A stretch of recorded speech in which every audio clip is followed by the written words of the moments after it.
Do your employees trust you? Sadly, in corporate America, there seems to be a lot of mistrust. Nearly a quarter of employees don't trust their employer, and even more employees do not trust the senior leadership in their organization. Well, that's a problem. The problem is fueled inadvertently by leaders and managers who don't share company data, or when supervisors aren't explicitly showing support in ways that workers can understand that support is being given to them.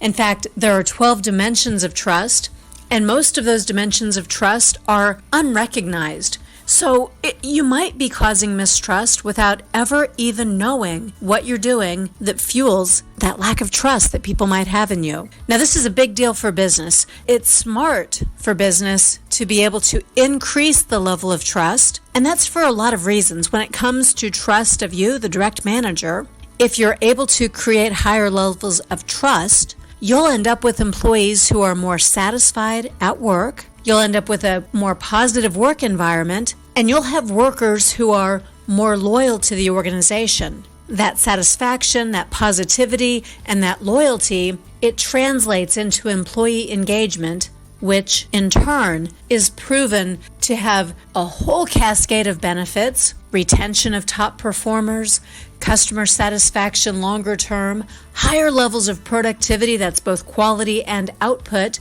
and then naturally higher top-line revenue and improved profit margins. Employees who trust you are more likely to give you all of those results.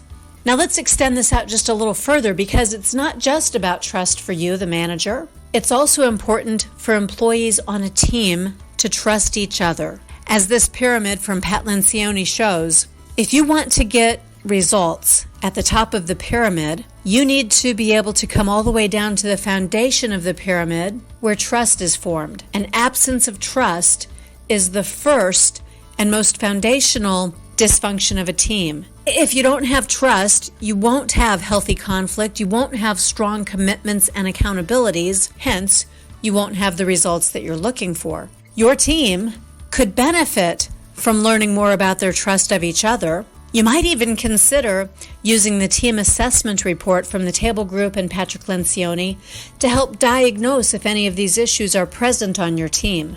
And when it comes to you and your ability to express behaviorally all the ways that someone can trust you, you probably ought to spend just a moment assessing yourself on those 12 dimensions of trust. Be sure that you address any toxic traits or behaviors that you might be displaying.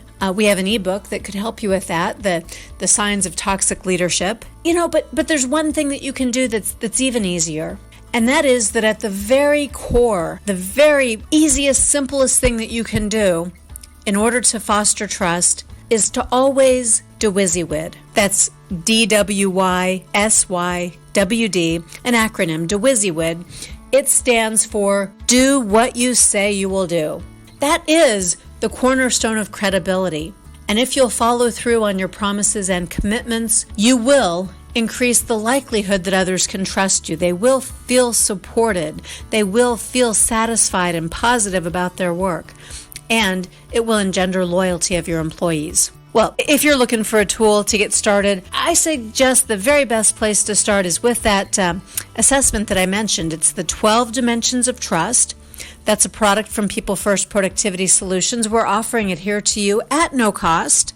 Just go ahead and jump over to the website where you can download that assessment and understand ways that you might inadvertently be breaching trust of others. Most people have a blind spot here, so don't feel surprised if you do. If you'd like executive coaching or any other support to help you with that, you know who to call. People First Productivity Solutions, where we build organizational strength by putting people first.